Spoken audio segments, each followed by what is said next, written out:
आपके first paper का यहाँ पर हम सोल्यूशन देखने वाले हैं। आपके सेकंड सेमेस्टर का फर्स्ट पेपर वर्तमान भारतीय समाज एवं प्रारंभिक शिक्षा के सोल्यूशन को यहाँ पर हम देखने जा रहे हैं। तो चलिए देखते हैं क्वेश्चन नंबर 1 से। तो क्वेश्चन नंबर 1 है, शिक्षा एक त्रिमुखी प्रक्रिया है, किसने कहा है? कितना यहाँ पर देखिए क्वेश्चन नंबर 1 का जो आंसर सही है वो है ऑप्शन 1 जॉन ड्यूबी। किसने कहा है त्रिमुखी प्रक्रिया? त्रिमुखी का मतलब क्या है? टीचर, स्टूडेंट और करिकुलम यानी कि पाठ्यक्रम। क्वेश्चन नंबर 2 पे आते हैं, शिक्षा का प्रमुख उद्देश्य क्या है? सर्वांगीण विकास है, व्यक्ति का सर्वांगीण विकास करना। क्वेश्चन नंबर 3 है, प्रश्नोत्तर विधि के जनक कौन है? तो प्रश्नोत्तर विधि सुकरात, ऑप्शन 1 जो है ये सही हो जाएगा। संवाद विधि प्लेटो, आपको पता ही है। इसके बाद आगे आते हैं क्वेश्चन नंबर 4 पे, शिक्षण को रोचक एवं प्रभावशाली बना देती है चित्रकला, विज्ञान, शिक्षण में प्रयुक्त युक्तियां या लेखन कला। दोस्तों राइट आंसर है शिक्षण में प्रयुक्त युक्तियां या शिक्षण विधियां, तो ऑप्शन 3 जो है सही हो जाएगा। क्वेश्चन नंबर 5 है, बुनियादी शिक्षा किस दार्शनिक से संबंधित है? तो बुनियादी शिक्षा के जनक कौन है? महात्मा गांधी, तो यहाँ पर ऑप्शन 4 जो है महात्मा गांधी सही हो जाएगा। क्वेश्चन नंबर 6 है, विश्व जल दिवस कब मनाते हैं? तो विश्व जल दिवस हम मनाते हैं 22 मार्च को, ऑप्शन 3 जो है ये सही हो जाएगा। क्वेश्चन नंबर 7 है, पाठशाला को बाग, शिशु को पौधा और शिक्षक को माली किसने कहा है? तो फ्रॉबेल ने कहा है। फ्रॉबेल ही किंडरगार्टन पद्धति के जन्मदाता। ये सारे के सारे क्वेश्चन आप लोगों को मैंने पढ़ाया है ऑलरेडी, चाहे राजन सीरीज हो, पवन सीरीज भी पूछा हुआ क्वेश्चन है बार बार। दिवा स्वप्न के लेखक कौन है? कीजू भाई बधेका। ये सब मैंने सुपर फास्ट रिवीजन में आप लोगों वाली शिक्षा अनौपचारिक शिक्षा कहलाती है। मैंने बार बार आपको कहा है, अगर घर पर कोई शिक्षा दे रहा बच्चे को, चाहे उसके अपने घर के उसके बुजुर्ग हो, उसके दादी हो, उसके चाचा हो, उसकी चाची हो, उस बच्चे के या उसके आस पड़ोस के लोग हो, ये सब जो शिक्षा देते हैं वो अनौपचारिक शिक्षा कहलाती है। क्वेश्चन नंबर 10 है, प्रत्येक वस्तु जो प्राकृतिक है, अच्छी है, परंतु मनुष्य के हाथों में आकर खराब हो जाती है, यह किसने कहा है? तो राइट आंसर है रूसो। रूसो बिल्कुल राइट आंसर है। इसके बाद हम आगे बढ़ेंगे क्वेश्चन नंबर 11 पर, प्रोजेक्ट पद्धति किस दर्शन की प्रमुख विधि मानी जाती है? तो प्रोजेक्ट विधि किलपैट्रिक इसके जन्मदाता माने जाते हैं और यह प्रयोजनवाद विधि की देन मानी जाती है, ऑप्शन 4 सही हो जाएगा। क्वेश्चन नंबर 12 पे आते हैं, मूल प्रवृत्ति सिद्धांत किस दर्शन पर आधारित है?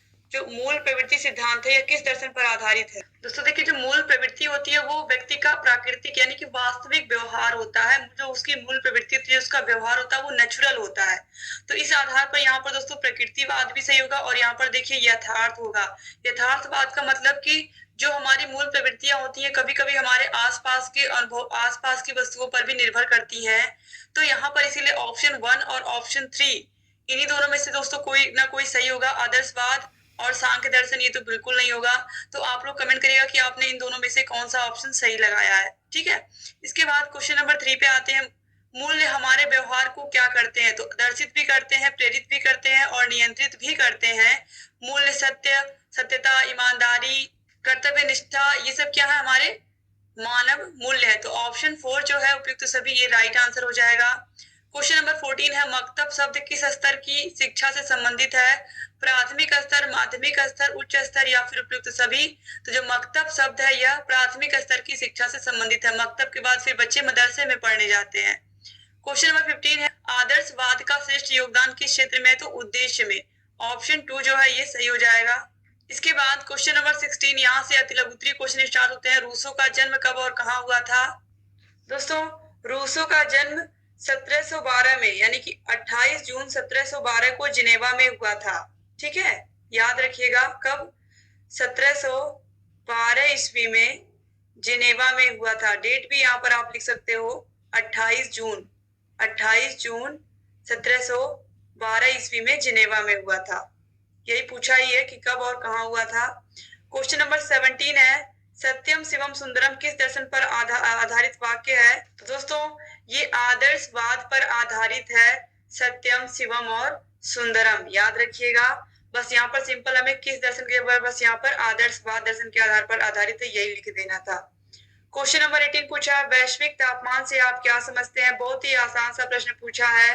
आपको पता है कि किस समय में हमारे पूरे विश्व की बात अगर हम करें तो सब जगह पर कितना ज्यादा पॉल्यूशन है, चाहे वो गाड़ियों से निकलने वाले धुएं हो या फिर बड़ी बड़ी फैक्ट्रियों से निकलने वाले धुएं हो। इनकी वजह से जो हमारी पृथ्वी है इसका तापमान लगातार बढ़ता जा रहा है और इससे आप देखो हर साल गर्मी जो है वो बढ़ती जा रही है। तो इससे यहाँ पर यही पूछा है कि आप वैश्विक तापमान से क्या समझते हैं, तो आपको यही सारी चीजें इसमें लिखनी थी कि इससे हमारे पृथ्वी का तापमान बढ़ रहा है, जो कि हमारे लिए बहुत अच्छी बात नहीं है, और इससे बहुत प्रकार के रोग भी व्यक्तियों को लग रहे हैं। यही सारी बातें आपको लिखनी थी, चूंकि ये 1 नंबर का तो बहुत बड़ा नहीं लिखना था। फिर मूल्य का क्या अर्थ है, किसी विद्वान की परिभाषा दीजिए। दोस्तों देखिए, मूल्य का जो अर्थ होता है, आपको पता है कि इसको इंग्लिश में हम क्या कहते हैं, वैल्यू कहते हैं, और वैल्यू शब्द की हिंदी क्या होती है, किसी वस्तु की उपयोगिता। तो भारतीय धर्म ग्रंथों में भी मूल्य के स्थान पर शील शब्द का बार बार प्रयोग हुआ है। दूसरे शब्दों में हम ये भी कह सकते हैं कि मूल्य एक प्रकार का मानक है। विभिन्न विद्वानों ने जो मूल्य है इसके विभिन्न प्रकार बताए हैं या विभिन्न प्रकार से इसको परिभाषित किया है। दोस्तों यहाँ पर हम अगर अर्बन की परिभाषा देखें तो अर्बन ने कहा है कि मूल्य वह है जो मानव इच्छाओं की तुष्टि कर सके। ठीक है, इसके अलावा दोस्तों एक परिभाषा और है काने की, जो कि इस प्रकार है, मूल्य वे आदर्श, विश्वास या प्रतिमान है जिनको एक समाज या समाज के अधिकांश सदस्यों ने ग्रहण कर लिया है। ठीक है, अब इसके बाद चलिए आगे बढ़ते हैं हम, और यहाँ पर आपको पता ही है कि कौन कौन से मूल्य होते हैं। तो सत्यता, ईमानदारी, आत्मसंयम, आत्मनियंत्रण, समाज सेवा, देशभक्ति, स्वच्छता, शुद्धता, ये सब क्या है, ये सब हमारे मूल्य हैं, मानवीय मूल्य है। क्वेश्चन नंबर 20 है, पर्यावरण शब्द किन 2 शब्दों से मिलकर बना है, तो परिधन, आवरण। परि का मतलब होता है चारों ओर, और आवरण का मतलब होता है ढका हुआ। ठीक है, इन्हीं से मिलकर के, इन्हीं 2 शब्दों से मिलकर के बना हुआ है पर्यावरण शब्द। फिर है स्वामी विवेकानंद जी के बचपन का क्या नाम था। दोस्तों स्वामी विवेकानंद जी के बचपन का नाम था नरेंद्र नाथ दत्त। तो विश्व जनसंख्या दिवस हम मनाते हैं 11 जुलाई को। कब मनाते हैं, 11 जुलाई को मनाते हैं।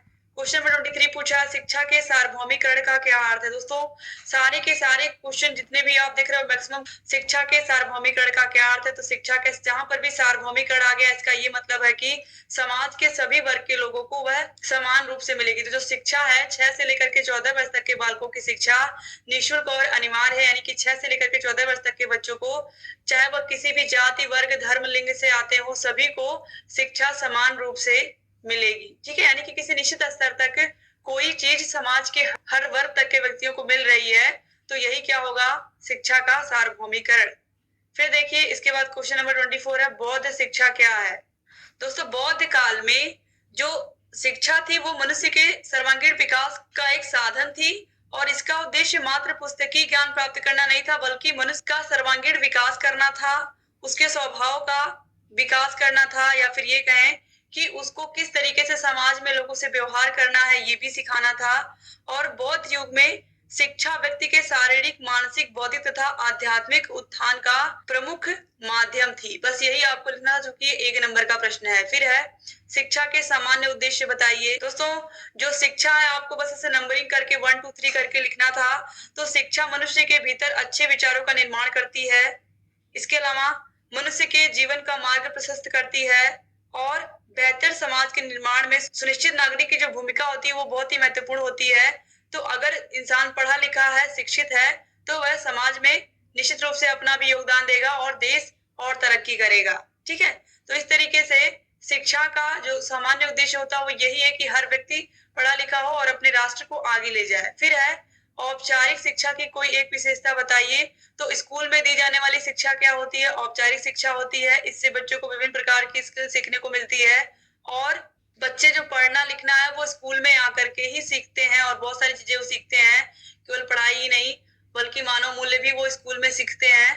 तो इस तरीके से जो औपचारिक शिक्षा है उसकी जो विशेषता होती है सबसे अधिक होती है, क्योंकि विद्यालय में बच्चा लगातार 6 से 8 घंटे रहता है, यहाँ पर वो दिन भर सीखता ही है। फिर है क्वेश्चन नंबर 27, शिक्षा के प्रभावी कारकों के नाम बताइए। तो शिक्षा के प्रभावी कारकों में अगर देखा जाए तो प्रमुख रूप से बच्चे के पर्सनल जो फैक्टर होते हैं, हम कह सकते हैं कि उसके खुद के जो व्यक्तिगत कारक होते हैं उसमें उसकी पारिवारिक स्थितियां आ जाएंगी, घर के कैसे हालात हैं, फिर विद्यालय की परिस्थितियां कैसी हैं, विद्यालय में उसको माहौल मिल रहा है सीखने का या नहीं सीख रहा है। बौद्धिक कारक कैसे, बौद्धिक कारक भी काम आता है बच्चे के सीखने में, शिक्षा में, क्योंकि बच्चे की बुद्धि कितनी तेज है, कितने आसानी से वो चीजों को समझ पाता है, चैप्टर्स को पढ़ पाता है। तो ये सब क्या है, शिक्षा को प्रभावित करने वाले कारक हैं। इसके बाद देखिए जनसंचार के 4 साधनों के नाम बताइए। तो यहाँ पर हमको टेलीविजन लिख देना था, टेलीविजन, इसके अलावा टेप रिकॉर्डर, इसके अलावा कंप्यूटर और रेडियो। तो ये जनसंचार के साधन हो गए। फिर है प्रदूषण का अर्थ लिखते हुए इसके प्रकारों का नाम बताइए। तो प्रदूषण आप सभी को पता है, जिसकी वजह से हमारा जल, हमारा थल, हमारा वायु प्रदूषित हो रहा है, वही क्या है, प्रदूषण है। और जो प्रदूषण है वो उसके प्रकारों के नाम भी लिखने हैं। तो यहाँ पर जल प्रदूषण, मृदा प्रदूषण, वायु प्रदूषण, इन्हीं के नाम यहाँ पर आपको लिख देने थे। फिर देखिए है क्वेश्चन नंबर 30, टैगोर को किस धारणा में विश्वास था। दोस्तों जो टैगोर थे यह आदर्शवाद को भी मानते थे और यह प्रकृतिवाद को भी मानते थे। तो यहाँ पर आप दोनों ही लिख सकते हैं। इसके बाद हम आगे बढ़ते हैं। अब देखिए लघुत्तरी क्वेश्चन यहाँ से स्टार्ट है और ये सब के सब 2 नंबर के हैं। के योगदान का मूल्यांकन कीजिए। तो प्रकृतिवाद को मानने वाले सबसे बड़े दार्शनिक कौन थे, रूसो थे। यहाँ पर आपको रूसो के विषय में लिख देना था और उन्होंने क्या योगदान दिया है कि किस प्रकार से प्रकृति हमारी शिक्षक है, इसके विषय में आपको यहाँ पर लिखना था। फिर देखिए क्वेश्चन नंबर 32 है, विद्यालय को शिक्षा का प्रभावशाली साधन किस प्रकार बनाया जा सकता है, स्पष्ट कीजिए। तो विद्यालय में आकर के बच्चे शिक्षा ग्रहण करते हैं। इसका सबसे अच्छा एग्जांपल आप लोगों ने देख ही लिया कि कोविड-19 में जब स्कूल नहीं खुले हुए थे तो बच्चों की पढ़ाई घर पर किस प्रकार हो पा रही थी। एक पर्टिकुलर जगह पर जा करके बच्चे वहां पर बैठ करके बहुत कुछ सीखते हैं। तो इसलिए विद्यालय बिल्कुल प्रभावशाली साधन ही है और इसको और अच्छा प्रभावशाली हम बना सकते हैं।